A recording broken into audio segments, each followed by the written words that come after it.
Alhamdulillah, sobat kajian bioskop, ya kita masuk ke segmen 2 yang tadi saya akan sedikit bahas ya, bahwa film-film horor ini seringkali dia tidak detail ya, membuat berbagai scene bagi yang menyambung dengan cerita dan lain-lain. Ini dia nggak detail karena apa? Karena dia lebih memperhatikan atau fokus kepada sesuatu yang bikin orang serem gitu. Jadi saya waktu dulu juga di episode sebelumnya tuh sempat menjelaskan bahwa kenapa di tahun 80 atau tahun 90-an itu film horor tidak disukai ya. Karena apa? Karena ya begitu-begitu terus. Baru masuk di 2000 karena ada CGI yang bagus, teknologi yang bagus yang membuat mereka bisa mengolah si hantunya itu atau setannya itu menjadi lebih real gitu, jadi lebih menyeramkan. Jadi mereka fokusnya di situ. Jadi kadang-kadang detail-detail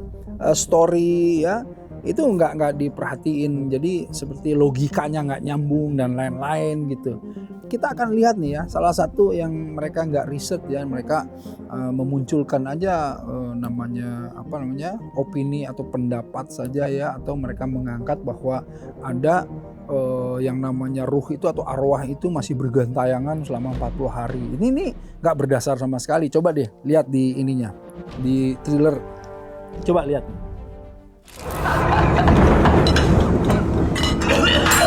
Masih.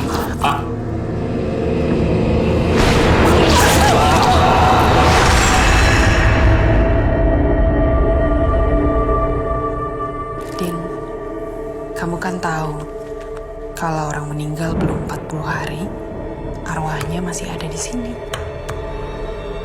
Kami warga gak mau sikap. Nah, ini ya, kesimak ya bahwa di sini ada satu scene adegan yang kemudian dialog yang menyampaikan, Din, kamu kan tahu bahwa selama 40 hari itu arwah itu masih di sini. Nih, saya akan bacakan ya. Perjalanan ruh setelah kematian ya.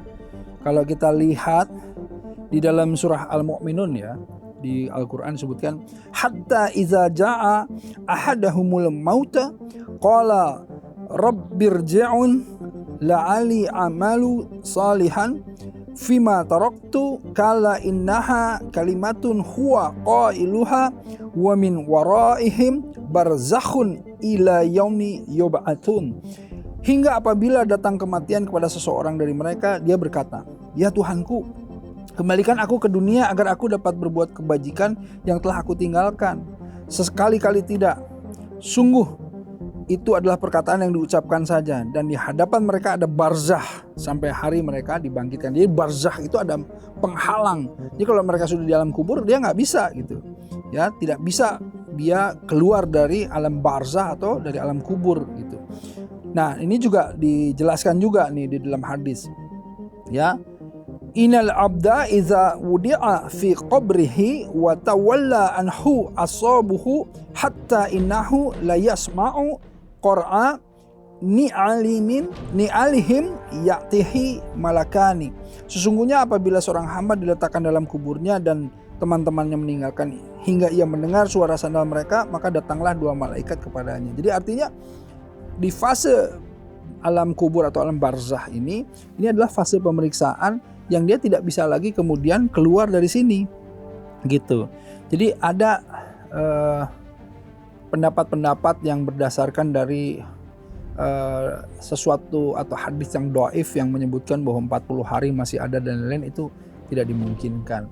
Nah, karenanya kalau kita lihat, kalau seandainya ada fenomena ya, seseorang meninggal kemudian seakan-akan kita masih bertemu padahal dia sudah meninggal, ini sebetulnya jin yang kemudian membersamainya gitu ya, atau yang kita sebut dengan qarin, yang bisa menyerupai, yang memahami, yang sehari-hari memang bersama orang tersebut, tapi ruhnya itu tidak sesungguhnya gitu. Nah, ini salah satu contoh nih ya, contoh bagaimana sebetulnya pendalaman atau riset dari film-film seperti ini kurang kuat menurut saya.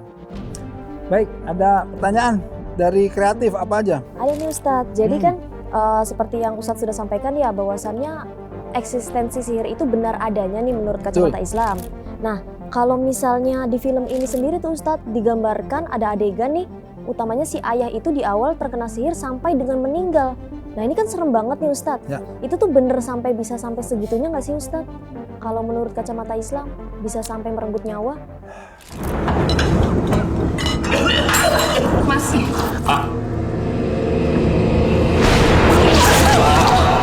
Nah, yang namanya sihir sampai merenggut nyawa ini sebetulnya kita bisa pahami ada kejadian seperti ini ada, ya. Tetapi ini sesuatu yang sangat apalagi di dunia sekarang ya. Tapi kalau di zaman dahulu ini ada dan pernah terjadi ya. Bahkan kalau kita lihat di dalam Al-Quran disebutkan walaqad alimu lamanish tarahu ma lahu fil akhirati min khalaq. Dan sungguh mereka telah tahu bahwa barang siapa yang menukarkan ya yang namanya agama kitab Allah dengan sihir, maka tidak ada baginya bagian kebaikan di akhirat. Jadi artinya sebetulnya memang dibenarkan ada ya. Dan kalau misalnya dampaknya itu yang saya ketahui ya bisa kemudian membuat orang itu sakit gitu ya. Orang itu menjadi lemah ya secara ruhiyahnya gitu. Ya bahkan ke jasadiahnya gitu. Itu seringkali kalau kita lihat di zaman dahulu terjadi seperti itu. Jadi memang bisa terjadi seperti itu. Ya Ustadz, jadi kan diceritakan di film ini itu bahwasannya saat terkena sihir itu keluarga ini tuh pergi ke dukun lagi nih Ustadz untuk membalas lagi dengan sihir lagi. Nah kalau dari pandangan Islam sendiri itu gimana sih Ustadz? Apakah boleh sihir dilawan lagi dengan sihir?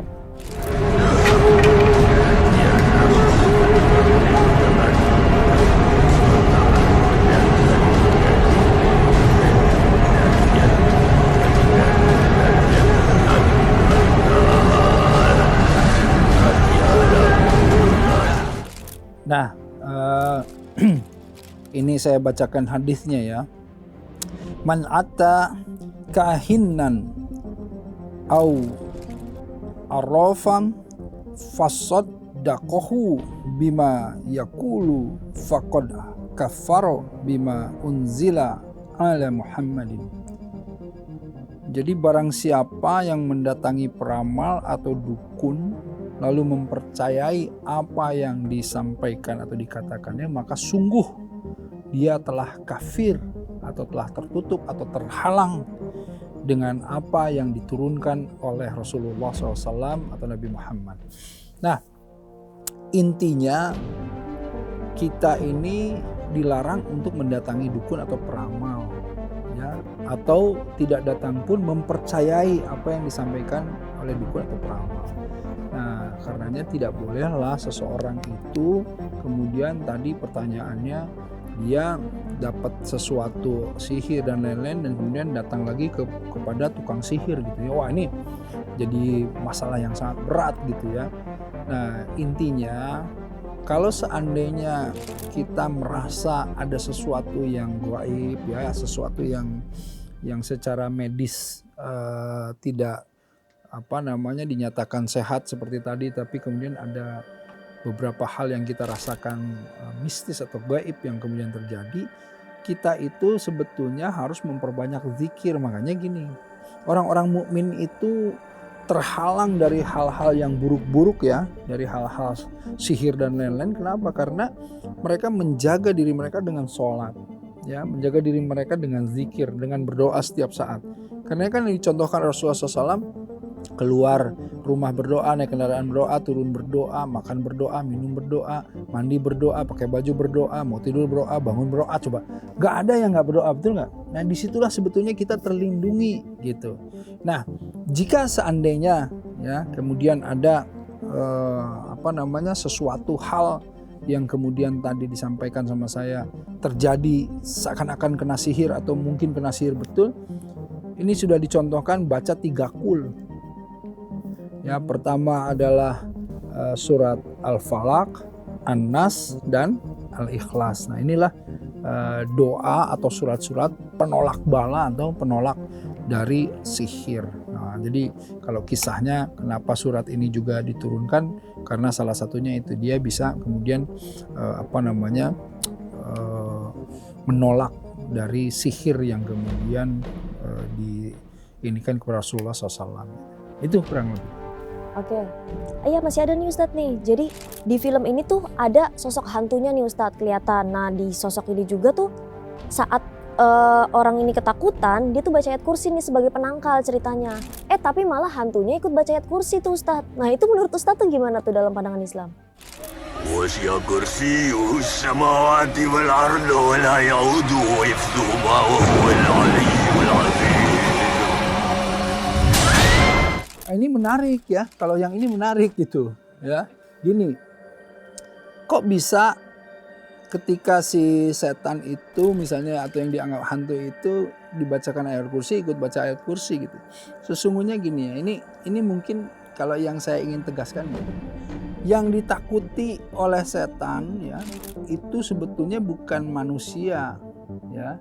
Yang ditakuti oleh setan itu kan Allah, yang ditakuti oleh seluruh makhluk yang ada ini kan Allah, betul nggak? Nah karenanya ketika seseorang menghadirkan Allah, pasti semua takut. Kalau dia berbuat jahat, betul nggak? Kalau berbuat jahat kan dihadirkan Allah pasti takut lah semua kejahatan yang ada. Nah menghadirkan Allah dengan apa? Salah satunya itu dengan doa. Doanya apa? Bisa apa saja. Nah saya ingin menyampaikan pesan ini kepada semua.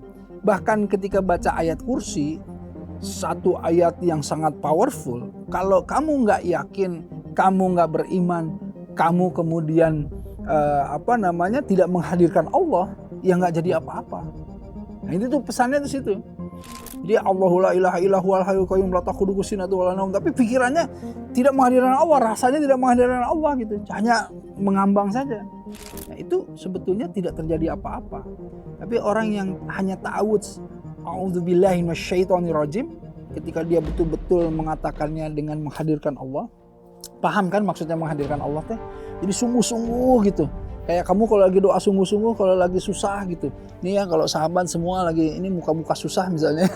Lagi susah kan kalau berdoa, ya Allah, nggak ada lagi yang bisa tolongin saya. Ya Allah, itu tuh menghadirkan Allah betul gitu.